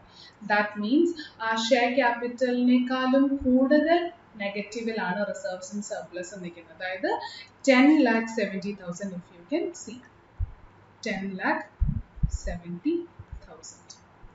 സോ 10 lakh ആണ് share capital and your reserves and surplus is 10,70,000. അപ്പോൾ ഇത് രണ്ടും കൂടെ പ്ലസ് ചെയ്യുമ്പോൾ you get a negative net worth. Negative net worth അല്ലേ കിട്ടുന്നത്? 10 lakh plus minus 10,70,000 negative 70,000. സോ negative 70,000 30% ആർക്കുള്ളതാണ്? മൈനോറിറ്റി ഇൻട്രസ്റ്റ് ബെയർ ചെയ്യേണ്ടതാണ്. അതായത് we can say negative 70,000 in a 30%, negative 21,000. That means നമ്മളുടെ നെറ്റ് വർത്ത് നെഗറ്റീവ് ആയി. അപ്പോൾ ഈ negative net worth minority interest ആയിട്ട് നമ്മൾ പ്രസന്റ് ചെയ്യേണ്ടി വരും when 31/3/2014 ആണ് കൺസോളിഡേറ്റഡ് ബാലൻസ് ഷീറ്റ് എഴുതുമ്പോൾ share capital share holders funds എല്ലാം കഴിഞ്ഞ് രണ്ടാമത്തെ ഇൻഡിപെൻഡന്റ് ലൈൻ ഐറ്റം എന്ന് പറയുന്നത് മൈനോറിറ്റി ഇൻട്രസ്റ്റ് അല്ലേ. അവിടെ നമ്മൾ നെഗറ്റീവ് കാണിക്കേണ്ടി വരും ഈ ഒരു കേസിൽ. ബാക്കി എല്ലാ വർഷവും ഡിപ്പ് ഉണ്ടെങ്കിലും പോസിറ്റീവ് ഫിഗർ ആണ് എല്ലാം വരുന്നത്, അതുകൊണ്ടാണ് സെപ്പറേറ്റ് ലൈൻ ഐറ്റം ആയിട്ട് എഴുതുന്നത്. But when it occurs that the minority interest itself becomes a negative figure, നമ്മൾ അതിനെ ഹോൾഡിംഗ് കമ്പനിയുടെ പ്രോഫിറ്റ്സ് ആയിട്ട് അബ്സോർബ് ചെയ്യാൻ ശ്രമിക്കും പ്രസന്റേഷന് വേണ്ടി. So this 21,000 will be absorbed by holding company. അല്ലെ, ഹോൾഡിംഗ് കമ്പനിയുടെ P&Lലേക്ക് നമ്മൾ അബ്സോർബ് ചെയ്യിപ്പിക്കും. അപ്പൊ മൈനോറിറ്റി ഇൻട്രസ്റ്റ് എന്ന് പറഞ്ഞ് നമ്മൾക്ക് എഴുതാൻ ലൈനായിട്ട് ഒന്നും കാണില്ല ബാലൻസ് ഷീറ്റിൽ. ഞാൻ ജസ്റ്റ് T ഫോമാറ്റ് എഴുതിയേ ഉള്ളൂ. Let's leave that. Shareholders funds എഴുതും, അത് കഴിഞ്ഞ് മൈനോറിറ്റി ഇൻട്രസ്റ്റ് എഴുതുമ്പോൾ നില്ലായിരിക്കും. There is nothing you have to write. You had to actually write 21,000 in negative, but instead of that നമ്മൾ അതിനെ കംപ്ലീറ്റ്ലി എലിമിനേറ്റ് ചെയ്യും. എന്നിട്ട് ആ 21,000 ലോസ് അല്ലെങ്കിൽ 21,000 നെഗറ്റീവ് നെറ്റ്വർത്ത് ആയിട്ട് കിടക്കുന്നതിനെ ഹോൾഡിംഗ് കമ്പനി അബ്സോർബ് ചെയ്യും. ഹോൾഡിംഗ് കമ്പനിയുടെ P&Lലേക്ക് നമ്മൾ അബ്സോർബ് ചെയ്യുകയാണ് ചെയ്യുന്നത്. അപ്പോൾ ഷെയർ ഹോൾഡേഴ്സ് ഫണ്ട്സിൽ reserves and surplus of holding കമ്പനിയുടെ P&Lലേക്ക് നമ്മൾ ഈ 21,000 അബ്സോർബ് ചെയ്യും. ഇപ്പൊ അബ്സോർബ് ചെയ്ത് അങ്ങനെ തന്നെ നമ്മൾ ഇടുകയല്ല, we will wait for the future profits of subsidiary company. ഫ്യൂച്ചറിൽ എന്ന് സബ്സിഡിയറി കമ്പനിക്ക് ഒരു പ്രോഫിറ്റ് ഉണ്ടോ അന്ന് ഹോൾഡിംഗ് കമ്പനി അബ്സോർബ് ചെയ്തെടുത്ത മൈനോറിറ്റി ഇൻട്രസ്റ്റിന്റെ ഈ നെഗറ്റീവ് ഫിഗേഴ്സിനെ എല്ലാം നമ്മൾ തിരികെ കാണിക്കും. We will continue with this problem and then maybe you will understand it better. Now remember that 21,000 negative ആണ് minority interest ഉള്ളത്, but this will be absorbed or adjusted against holding company's P&L in consolidated balance sheet. Yeah. Moving on to next financial year, 31/3/2015. Again, share capital doesn't change, but you again have a loss of 1,20,000. അപ്പോൾ already negative 10,70,000 ആയിരുന്നു, അതിൻ്റെ കൂടെ പിന്നെയും ഒരു 1,20,000 loss വരികയാണ്. So which means you have 11,90,000 ആണ് reserves and surplus നെഗറ്റീവിൽ കിടക്കുന്നത്. Share capital is only 10 lakh. So net worth വരുന്നത് അഗൈൻ നെഗറ്റീവിലായിരിക്കും, 1,90,000 നെഗറ്റീവിൽ. അതിൻ്റെ 30% എന്ന് പറയുമ്പോൾ 57,000. 57,000 ആണ് 57,000 ആണ് മൈനോറിറ്റി ഇൻട്രസ്റ്റ് വരുന്നത്. ബട്ട് ഓൾറെഡി മൈനോറിറ്റി ഇൻട്രസ്റ്റ് 21 ആര് അബ്സോർബ് ചെയ്തിരുന്നു? പ്രീവിയസ് വർഷം ഹോൾഡിംഗ് കമ്പനി അബ്സോർബ് ചെയ്തിരുന്നു. അപ്പോൾ അതിലേക്ക് 57 ആയി മാറുകയാണ്. അതായത് അഡീഷണലി ഒരു 57,000 കൂടി ഇതിലേക്ക് ആഡ് ആവുകയല്ല ചെയ്തിരിക്കുന്നത്, അല്ലേ? These are the columns which represents the minority interest at each dates mentioned here. So if 21,000 negative ആണ് 2014 ഉള്ളതെങ്കിൽ 2015 57,000 കാണിച്ചാൽ അതിന്റെ അർത്ഥം എന്താണ്? ഓൾറെഡി 21,000 ഉണ്ടായിരുന്നു, അതിലേക്ക് വീണ്ടും എന്തോ ഒരു നെഗറ്റീവ് ഫിഗറും കൂടെ കയറി വന്ന് 57,000 ആയി മാറി. അപ്പോൾ അതായത് ശരിക്കും അബ്സോർബ് ചെയ്യേണ്ട അഡീഷണൽ ലോസ് എത്രയാണ്, അല്ലെ അഡീഷണൽ നെഗറ്റീവ് മൈനോറിറ്റി ഇൻട്രസ്റ്റ് എത്രയാണ്? only 36,000. ഞാനൊരു ബോക്സിൽ പ്രസന്റ് ചെയ്യുകയാണ്. ഇവിടെ 21,000 ഡയറക്ട്ലി അബ്സോർബ് ചെയ്തത്, that is because that was a negative figure. ബാക്കി മുഴുവൻ മൈനോറിറ്റി ഇൻട്രസ്റ്റ് ഓൾറെഡി ഉള്ളതിൽ നിന്ന് എടുത്തു കഴിഞ്ഞു. അതിനുശേഷമുള്ള എക്സ്ട്രാ നെഗറ്റീവ് മൈനോറിറ്റി ഇൻട്രസ്റ്റ് ആണ് ഹോൾഡിംഗ് കമ്പനിയുടെ P&L അബ്സോർബ് ചെയ്തത്. അപ്പോൾ ഓൾറെഡി ഹോൾഡിംഗ് കമ്പനിയുടെ P&L 21,000 അഡ്ജസ്റ്റ് ആയി കിടപ്പുണ്ട്. അപ്പോൾ ഇനി അഡീഷണലിയും കൂടി അബ്സോർബ് ചെയ്യാൻ പോകുന്നത് 36,000 ആണ്. അങ്ങനെ 2 വർഷവും കൂടെ അബ്സോർബ് ചെയ്ത് വരുന്നതിന്റെ total 57,000 absorbed by holding companies P&L. Okay? Now we move on to the next year when there is a turnaround by the subsidiary company and profits are starting to come in. ആദ്യത്തെ വർഷം there is an annual profit of 50,000. So 50,000. അപ്പോൾ 11,90,000 ലോസിന്റെ കൂടെ ഒരു 50,000 profit വരികയാണ്. So that means 11,40,000 ആയി മാറി നമ്മുടെ reserves and സർപ്ലസിന്റെ balance. Yeah. So reserves and surplus in the balances 11,40,000 ആകുമ്പോൾ 2016 until minority interest will be 1,40,000 ന്റെ 30%. That is minus 42,000, negative 42,000. അതായത് 57,000-ൽ നിന്ന് എന്തായി മാറി 42 ആയി കുറഞ്ഞു നമ്മളുടെ നെഗറ്റീവ് മൈനോറിറ്റി ഇൻട്രസ്റ്റ്. അപ്പൊ ശരിക്കും ഇതിലേക്ക് ആഡ് ആയി വന്നിരിക്കുന്ന പ്രോഫിറ്റ് എത്രയാണ്? If you see the profit that got added here is 15,000 and this 15,000 should be first utilized by the holding company to knock off the absorption done by them for the subsidiary company. Already holding company എത്ര absorb ചെയ്തു? 21,000 2014-ലും 36,000 2015-ലും. അത് ഞാൻ separate ആയിട്ടൊന്ന് കാണിക്കാം. P&L absorption done by holding company.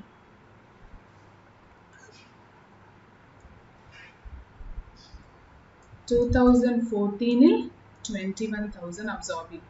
2015-ൽ ഒരു 36,000 കൂടെ absorb ചെയ്ത് 57,000 P&L of holding കമ്പനിയുടെ ബാലൻസിൽ നിന്ന് കുറഞ്ഞു പോയി. അങ്ങനെ 57,000 കുറഞ്ഞു അല്ലേ? അപ്പോൾ 2016-ൽ മൈനോറിറ്റി ഇൻട്രസ്റ്റ് ഒരു 15,000 പ്രോഫിറ്റ് വരുമ്പോൾ ആദ്യമേ എന്തിനു വേണ്ടി ഉപയോഗിക്കണം? P&L of holding company absorb ചെയ്തതിനെ റൈറ്റ് ബാക്ക് ചെയ്യാൻ ഉപയോഗിക്കണം. So 21,000 plus 36,000 minus 15,000, 42,000 ഇനിയും അൺഅബ്സോർബ്ഡ് ആയിട്ട് കിടക്കുകയാണ്. സോറി, അബ്സോർബ്ഡ് ആയിട്ട് റിവേഴ്സ് ചെയ്യാൻ പെൻഡിങ് കിടക്കുകയാണ്.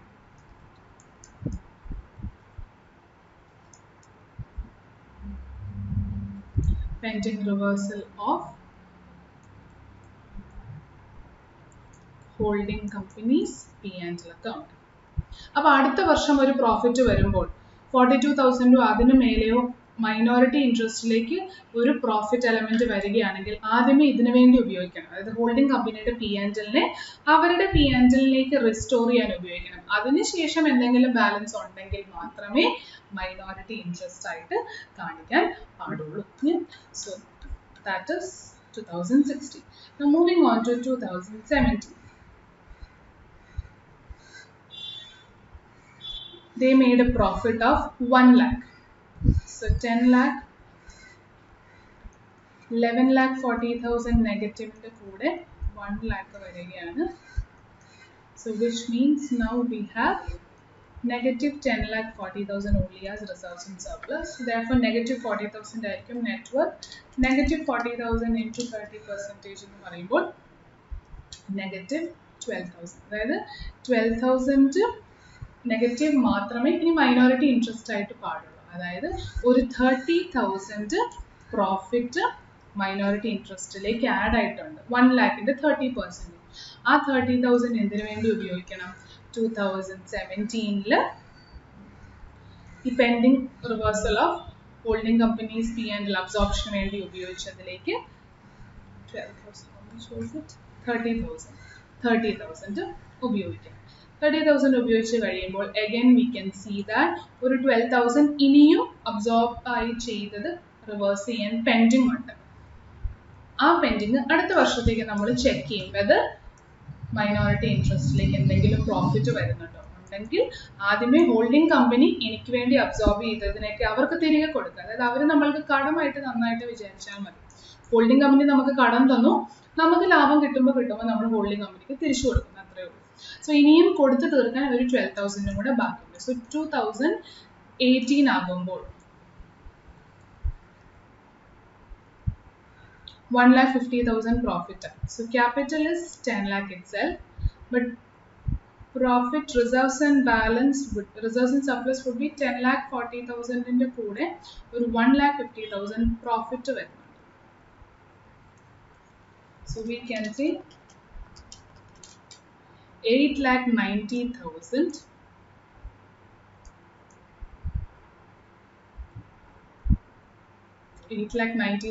is reserves and surplus. Yeah, so negative മാറി. So this is negative. So negative 8,90,000 only is reserves and surplus balance as on 31st March 2018. Share capital എത്ര കിടപ്പുണ്ട്? 10 lakh. So 10 lakh minus 8,90,000 എന്ന് പറയുമ്പോൾ 1,10,000 positive figure ആണ്. ആ 1,10,000ന്റെ 30% എന്ന് പറയുമ്പോൾ we get 33,000, and that is a positive minority interest. Yeah, 33. Let me just check. 33,000. Yeah.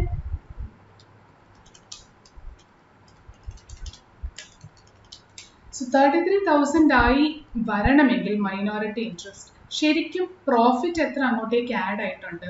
Change in minority interest we can say 45,000. കാരണം negative 12,000 ഉണ്ടായിരുന്നു, അതിലേക്ക് ഒരു പോസിറ്റീവ് 45,000 ആഡ് ആകുമ്പോഴാണ് പുതിയ മൈനോറിറ്റി ഇൻട്രസ്റ്റ് വിൽ ബി 33,000 ആയിട്ട് നമുക്ക് പ്രസന്റ് ചെയ്യാൻ പറ്റുള്ളൂ. ഈ വർഷം മൈനോറിറ്റി ഇൻട്രസ്റ്റിന് നമ്മൾ ഒരു ലൈൻ ഐറ്റം ആയിട്ട് തന്നെ കാണിക്കും. So what will you do with the final year? Final year minority interest 33,000 എന്ന് നമ്മൾ കാണിക്കുകയാണ്. പക്ഷേ 33,000 പോസിറ്റീവ് ഫിഗർ നമ്മളൊരു ലൈൻ ഐറ്റം ആയിട്ട് കാണിക്കാൻ കാരണം എന്താണ്? നെഗറ്റീവ് 12,000ലേക്ക് ഒരു 45,000 പോസിറ്റീവ് പ്രോഫിറ്റ് ആഡ് ആയി അല്ലേ?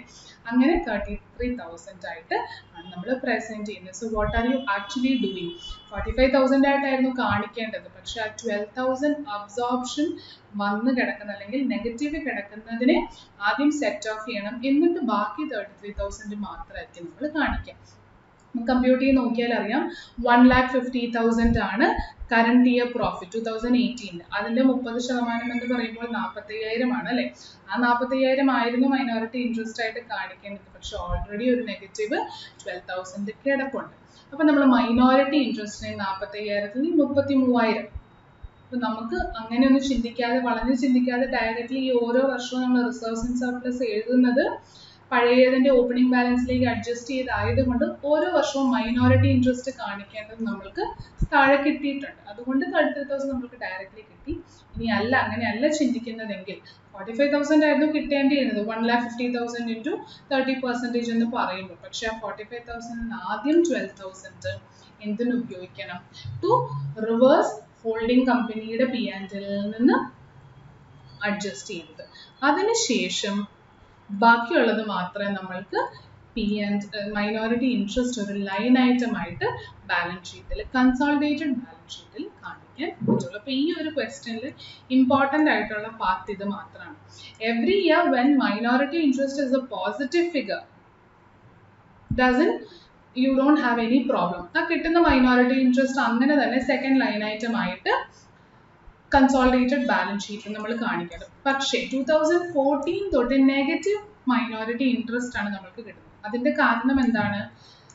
ഷെയർ ക്യാപിറ്റലിനേക്കാളും കൂടുതൽ നെഗറ്റീവ് എമൗണ്ടിലാണ് റിസർവ്സ് ആൻഡ് സർപ്ലസ് കിടക്കുന്നത്. അപ്പോൾ അങ്ങോട്ടേക്ക് നമ്മൾ മൈനോറിറ്റി ഇൻട്രസ്റ്റ് കമ്പ്യൂട്ട് ചെയ്താലും നമ്മൾക്ക് ആൻസർ ആയിട്ട് കിട്ടുന്നത് ഒരു നെഗറ്റീവ് മൈനോറിറ്റി ഇൻട്രസ്റ്റ് ആണ്.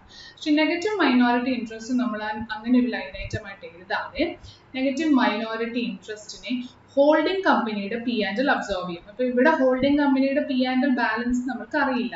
ഇമാജിൻ 2014 ഹോൾഡിംഗ് കമ്പനിയുടെ ബാലൻസ് വാസ് 1 lakh. എല്ലാ അഡ്ജസ്റ്റ്മെന്റ് എല്ലാം കഴിഞ്ഞ് 1 lakh ആണെന്ന് വെക്കുക. അപ്പൊ നമ്മൾ എങ്ങനെ പ്രസന്റ് ചെയ്യും? ഹോൾഡിംഗ് കമ്പനിയുടെ P&L 1 lakhൽ നിന്ന് ഈ 21,000 കുറച്ചിട്ട് ബാക്കി 79,000 മാത്രമേ ഹോൾഡിംഗ് കമ്പനിയുടെ P&L എന്ന് പറഞ്ഞ് കാണിക്കണം. അതിന്റെ റീസൺ നമ്മൾ എഴുതും 21,000 negative minority interest absorb. Yeah? And minority interest in the line item will be nil. Second year 2015 വരുമ്പോൾ again 21,000 അബ്സോർബ് ചെയ്ത് കിടന്നതിന്റെ കൂടെ ഇനി ഒരു അഡീഷണൽ 36,000 കൂടെ മൈനോറിറ്റി ഇൻട്രസ്റ്റിന് വേണ്ടി ഹോൾഡിംഗ് കമ്പനി അബ്സോർബ് ചെയ്യണം. അപ്പോൾ നെക്സ്റ്റ് ഇയറിന്റെ ഹോൾഡിംഗ് കമ്പനി P&Lലേക്ക് ഈ എമൗണ്ട് ആയിരിക്കും അഡ്ജസ്റ്റ് ആവുന്നത്. ഓൾറെഡി ഓപ്പണിംഗ് ബാലൻസിൽ 79,000 opening balance reserves and surplus നമ്മൾക്ക് കാണുമല്ലോ ഹോൾഡിംഗ് കമ്പനി. അതിൽ 21,000 അബ്സോർബ് ആയിട്ടുണ്ട്. അപ്പോൾ ഇനി ബാക്കി 57,000ലേക്ക് അബ്സോർപ്ഷൻ എത്തിക്കണമെങ്കിൽ അഡീഷണൽ 36,000 ആയിരിക്കണം 2015 അബ്സോർബ് ചെയ്യേണ്ടത്. അങ്ങനെ ഇനി തേർഡ് ഇയറിൽ വരികയാണ്. 42,000 കാണിച്ചാൽ മതി. പക്ഷെ ഓൾറെഡി 2 വർഷം കൊണ്ട് നമ്മൾ എത്ര കാണിച്ചു കഴിഞ്ഞു? 57,000 കാണിച്ചു കഴിഞ്ഞു. അപ്പോൾ നമ്മൾ ഇനി എന്താണ് ചെയ്യുന്നത്? അതിനെ കുറയ്ക്കണം. You add 15,000 in the third year. I just give you 79,000 previous ഓപ്പണിങ്ങിന്റെ കൂടെ ഇത് 2014 2015 എന്ന് മനസ്സിലാകാൻ വേണ്ടി മാത്രം പറയുന്നതാണ്. എമൗണ്ട്സ് സ്റ്റഡി മെറ്റീരിയൽ അല്ലെങ്കിൽ ക്വസ്റ്റ്യനിൽ ഇല്ല ഹോൾഡിംഗ് കമ്പനിയുടെ P&L. ഇമാജിൻ 2015 ഹോൾഡിംഗ് കമ്പനിക്ക് മാത്രമായിട്ട് 1 lakh പ്രോഫിറ്റ് കിട്ടി. അപ്പോൾ 1,79,000 ആണ് ഓപ്പണിംഗ് റിസർവ്സ് ആൻഡ് സർപ്ലസും ആ വർഷം ഹോൾഡിംഗ് കമ്പനിയുടെ കയ്യിൽ നിന്ന് കിട്ടിയത്. അതിലേക്ക് ഈ 36,000 അബ്സോർപ്ഷൻ നമ്മൾ എടുക്കണം. ഓൾറെഡി 21,000 ഈ 79 അബ്സോർബ് ആയിട്ടുണ്ട്. ഇനി അഡീഷണൽ ഒരു 36,000 കൂടെ അബ്സോർബ് ചെയ്ത് ടോട്ടൽ 57,000 മൈനോറിറ്റി ഇൻട്രസ്റ്റ് അബ്സോർബ് ആകും. So we can say 1,79,000 minus 36,000 1,43,000 ആണ് നമ്മൾ 2015 ഹോൾഡിംഗ് കമ്പനിയുടെ P&L ആയിട്ട് കാണിക്കുള്ളൂ. ഇനി 2016 വരികയാണ്. 1,43,000 ഓപ്പണിംഗ് ബാലൻസ് ആണ്. ആ വർഷത്തെ പ്രോഫിറ്റ് 50,000 ആണെന്ന് വെക്കാം. Current year profit of holding company alone അത് ആഡ് ചെയ്യും. അതിൻ്റെ കൂടെ എഗൈൻ എന്തെങ്കിലും അബ്സോർപ്ഷൻ ഉണ്ടെങ്കിൽ അത് നമ്മൾ കുറച്ചേക്കാം. പക്ഷെ മൂന്നാമത്തെ വർഷം വന്നപ്പോൾ വീണ്ടും അഡീഷണൽ അബ്സോർപ്ഷൻ അല്ല, നെഗറ്റീവ് മൈനോറിറ്റി ഇൻട്രസ്റ്റ് കുറയുകയാണ്. അതായത് മൈനോറിറ്റി ഇൻട്രസ്റ്റിന് ഒരു ലാഭം വന്നു തുടങ്ങി അല്ലേ. 1,20,000 വരെയായിരുന്നു ലോസ്. 15,000 ലാഭം വന്നെന്ന് പറയുന്ന വർഷം നമുക്ക് നോക്കിയാൽ 50,000 പ്രോഫിറ്റ് ഏൺ ചെയ്തു. അപ്പോൾ ആ പ്രോഫിറ്റ് ഏൺ ചെയ്തത് മൈനോറിറ്റി ഇൻട്രസ്റ്റ് ആയിട്ടായിരുന്നു കാണിക്കേണ്ടത് നോർമൽ സിനാരിയോ. പക്ഷെ അതിന് മുൻപുള്ള വർഷങ്ങളിലെ നെഗറ്റീവ് മൈനോറിറ്റി ഇൻട്രസ്റ്റ് ഹോൾഡിംഗ് കമ്പനിയിലേക്ക് നമ്മൾ അഡ്ജസ്റ്റ് ചെയ്തത് കൊണ്ട് ഈ പ്രോഫിറ്റ് കിട്ടുന്നതും എങ്ങോട്ടേക്ക് അഡ്ജസ്റ്റ് ചെയ്യണം? ഹോൾഡിംഗ് കമ്പനിയിലേക്ക് അഡ്ജസ്റ്റ് ചെയ്യണം. എന്ന് വരെ അഡ്ജസ്റ്റ് ചെയ്യണം? ഈ 57,000 നമ്മൾ ഹോൾഡിംഗ് കമ്പനിയുടെ നിന്ന് കടം വാങ്ങിച്ചു എന്ന് വരെ നമ്മൾക്കത് കൊടുത്തു തീർക്കാൻ പറ്റുമോ അല്ലെ വീട്ടിൽ തീർക്കാൻ പറ്റുമോ അന്ന് വരെയുള്ള പ്രോഫിറ്റ് അന്ന് വരെ നമ്മളിത് ഈ പ്രോസസ്സ് കണ്ടിന്യൂ ചെയ്തുകൊണ്ടിരിക്കും. അപ്പോൾ ആദ്യത്തെ വർഷം നമ്മൾക്ക് പ്രോഫിറ്റ് എത്ര ഏൺ ചെയ്യാൻ പറ്റുള്ളൂ? മൈനോറിറ്റി ഇൻട്രസ്റ്റിന്റെ ടോട്ടൽ 50,000 ആണ്. അതിന്റെ 30% ആണ് മൈനോറിറ്റി ഇൻട്രസ്റ്റിന്റെ അവകാശപ്പെടുന്ന പ്രോഫിറ്റ്. അപ്പോൾ ആ 15,000 നമ്മൾ എന്ത് ചെയ്യും? ഇങ്ങോട്ടേക്ക് ആഡ് ചെയ്യും. So what have we done? ആദ്യത്തെ 2 വർഷം മൈനസ് ചെയ്തു, മൂന്നാമത്തെ വർഷം തൊട്ട് ആഡ് ചെയ്ത് ഇവർക്ക് തിരികെ കൊടുത്തോണ്ടിരിക്കുകയാണ്. സോ 2016 എൻഡിൽ വരുമ്പോൾ 1,93,000 പ്ലസ് 15 2,08,000. 2017 വരുമ്പോൾ again 2,08,000 സ്റ്റാർട്ട് ചെയ്യും പ്ലസ് 25,000 പ്രോഫിറ്റ്. 2017 വീണ്ടും നോക്കാം. മൈനോറിറ്റി ഇൻട്രസ്റ്റ് അഗൈൻ ഒരു 1 lakh പ്രോഫിറ്റ് ആണ് ഉണ്ടാക്കിയത്. മൈനോറിറ്റി ഇൻട്രസ്റ്റ് അല്ല, സബ്സിഡിയറി കമ്പനി. അപ്പോൾ അതിന്റെ 30% ആർക്ക് അവകാശപ്പെട്ടതാണ്? Minority interest. പൊതുവെ മൈനോറിറ്റി ഇൻട്രസ്റ്റ് അക്കൗണ്ടിലേക്ക് അല്ലെങ്കിൽ ആ ഒരു ലൈൻ ഐറ്റത്തിലേക്ക് പോകണം. പക്ഷേ അവർക്ക് വേണ്ടി ലോസ് ബെയർ ചെയ്ത് ഹോൾഡിംഗ് കമ്പനിക്ക് തിരിച്ചു കൊടുക്കാൻ നമ്മൾ ബാധ്യസ്ഥരാണ് അല്ലെ. അപ്പൊ എത്രയാണ്? 30,000 നമ്മൾ തിരികെ കൊടുക്കണം, ആഡ് ബാക്ക് ചെയ്യും.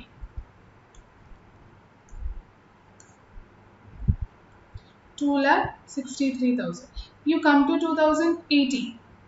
2,63,000 ഉണ്ട്. Some 10,000 or 1 lakh current year profit ഉണ്ട്. Plus last year again 1,50,000 ഓളം പ്രോഫിറ്റ് ഏൺ ചെയ്തു. അതിൽ 45,000 ആണ് മൈനോറിറ്റി ഇൻട്രസ്റ്റിന്റെ റൈറ്റ്സ് എന്ന് പറയുന്നത് ഇൻ ദിസ് പ്രോഫിറ്റ്സ്. അപ്പോൾ 45,000 ഫുള്ളായിട്ടും നമ്മൾ ഹോൾഡിംഗ് കമ്പനിക്ക് തിരിച്ചു കൊടുക്കണം വേണ്ട. കാരണം ഹോൾഡിംഗ് കമ്പനിയുടെ കയ്യിൽ നമ്മൾ എത്ര കടം വാങ്ങിച്ചിട്ടുള്ളൂ? 21 + 36 57,000. അതിൽ എത്ര ഓൾറെഡി കൊടുത്തു കഴിഞ്ഞു? 2016 15,000, 2017 30,000. അത് 45,000 ഓൾറെഡി വീട്ടി കഴിഞ്ഞു. ഇനി എത്രയും കൂടെ വീട്ടാൻ ബാക്കിയുള്ളൂ? 12,000. അത് ഹോൾഡിംഗ് കമ്പനിക്ക് തിരിച്ചു കൊടുക്കുക. അപ്പൊ നമ്മൾ 2018 എത്തിയപ്പോൾ ഹോൾഡിംഗ് കമ്പനിയുടെ കീഴിൽ നിന്ന് കിട്ടിയ ബെനിഫിറ്റ് എല്ലാവർക്കും തിരികെ കൊടുത്തു. So 3,75,000. So 45,000 ആണ് മൈനോറിറ്റി ഇൻട്രസ്റ്റിന്റെ ടോട്ടൽ പ്രോഫിറ്റ് ആ വർഷം ഉണ്ടായിരുന്നത്. അതിൽ 12 ഹോൾഡിംഗ് കമ്പനിക്ക് തിരിച്ചു കൊടുത്തു. ബാക്കി 33,000 എന്തായി? പോസിറ്റീവ് ഫിഗർ ആണ്, മൈനോറിറ്റി ഇൻട്രസ്റ്റ് ആയിട്ട് തന്നെ നമ്മൾക്ക് ബാലൻസ് ഷീറ്റിൽ കാണിക്കാം. ഇതാണ് minority interest as a whole ഒരു നെഗറ്റീവ് മൈനോറിറ്റി ഇൻട്രസ്റ്റിലേക്ക് പോയി കഴിഞ്ഞാൽ കൺസോളിഡേഷനിൽ അഡോപ്റ്റ് ചെയ്യുന്ന procedure. That happens when share ക്യാപിറ്റലിനേക്കാളും കൂടുതലാണ് റിസർവ്സ് ആൻഡ് സർപ്ലസിന്റെ നെഗറ്റീവ് ബാലൻസ് വരുന്നതെങ്കിൽ, അങ്ങനെ ആകുമ്പോഴാണ് മൈനോറിറ്റി ഇൻട്രസ്റ്റ് നെഗറ്റീവിലേക്ക് പോകാൻ സാധ്യത. അപ്പൊ മൈനോറിറ്റി അല്ലെങ്കിൽ നെഗറ്റീവ് നെറ്റ്വർക്ക് ആണ്. അപ്പൊ നെഗറ്റീവ് നെറ്റ്വർക്ക് ആകുമ്പോൾ ഓട്ടോമാറ്റിക്കലി മൈനോറിറ്റി ഇൻട്രസ്റ്റും നെഗറ്റീവിൽ വരും. പക്ഷെ മൈനോറിറ്റി ഇൻട്രസ്റ്റ് നമ്മൾ നെഗറ്റീവ് ലൈൻ ഐറ്റം ആയിട്ട് കാണിക്കാതെ we show it as a absorption against holding companies P&L. And as and when minority interest like profit add ആകുമ്പോൾ, അതെങ്ങനെയാണ് ആഡ് ആവുന്നത്? സബ്സിഡിയറി കമ്പനി ലാഭം ഉണ്ടാക്കി തുടങ്ങുമ്പോൾ ആദ്യത്തെ നമ്മളുടെ ഉത്തരവാദിത്തം എന്ന് പറയുന്നത് ഹോൾഡിംഗ് കമ്പനിയുടെ കയ്യിൽ നിന്ന് കിട്ടിയ ബെനിഫിറ്റ് ഒക്കെ തിരിച്ചു കൊടുക്കുക. അത് തിരിച്ചു കൊടുത്തു കഴിഞ്ഞാൽ പിന്നെ ബാക്കിയുള്ളതെല്ലാം മൈനോറിറ്റി ഇൻട്രസ്റ്റ് ആയിട്ട് കാണിക്കും. ഇനി ഒരു എക്സാമ്പിൾ എന്ന് പറയുകയാണ്, 2014-15 അങ്ങനെ തന്നെ ഇരുന്നുകൊണ്ട് 21 and 36,000 അബ്സോർപ്ഷൻ നമ്മൾ ഹോൾഡിംഗ് കമ്പനിയുടെ കയ്യിൽ നിന്ന് എടുത്തു. ഇമാജിൻ 2016 തന്നെ 7 lakh profit share holding company ഉണ്ടാക്കി എന്ന് പറഞ്ഞു. അപ്പൊ 7 lakhന്റെ 30% എന്ന് പറയുമ്പോൾ 2,10,000 പ്രോഫിറ്റ് ആരുടെ ആയി? മൈനോറിറ്റി ഇൻട്രസ്റ്റിന്റെ. ഹോൾഡിംഗ് കമ്പനിയുടെ കയ്യിൽ നിന്ന് എത്ര ബെനിഫിറ്റ് ആണ് കിട്ടിയത്? 57,000. അപ്പോൾ 2016 ഒറ്റയടിക്ക് തന്നെ നമുക്ക് 57,000 തിരിച്ച് ആഡ് ബാക്ക് ചെയ്യാം. ബാക്കി 2,10,000 നിന്നുള്ള 1,53,000 മാത്രം മൈനോറിറ്റി ഇൻട്രസ്റ്റ് ആയിട്ട് കാണിച്ചാൽ മതി. അപ്പോൾ it depends on as and when profit is earn by the subsidiary company. മറ്റൊരു കാര്യം മാത്രം ഓർത്താൽ മതി, മൈനോറിറ്റി ഇൻട്രസ്റ്റ് ലൈൻ ഐറ്റം ആയിട്ട് കാണിച്ച് തുടങ്ങണമെങ്കിൽ ഹോൾഡിംഗ് കമ്പനിയുടെ കയ്യിൽ നിന്ന് കിട്ടിയ ബെനിഫിറ്റ് എല്ലാം നമ്മൾ തിരികെ കൊടുക്കണം. അതിപ്പോൾ എത്ര വർഷമായാലും 16, 17, 18 കൊണ്ടാണ് ഇത് തീർന്നത്.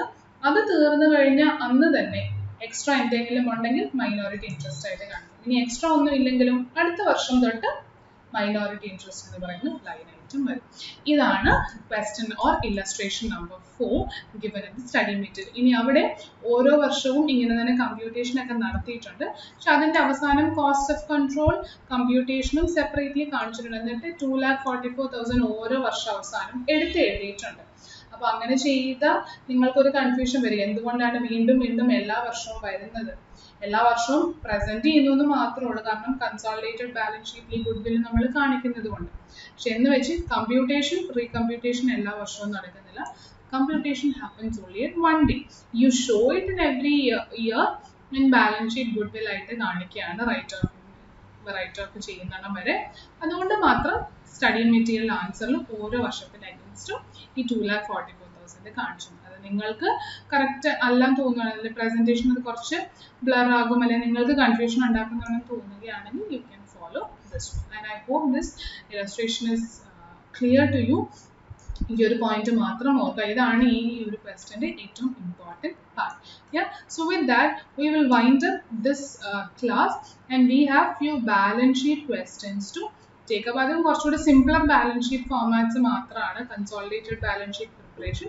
പക്ഷെ അത് നമ്മൾക്കൊരു സെപ്പറേറ്റ് ക്ലാസ് ആയിട്ട് തന്നെ അപ്ലോഡ് ചെയ്യാം. These 2 questions ക്ലിയർ ആയതിനു ശേഷം. So till we meet again, stay safe and happy. Thank you so much.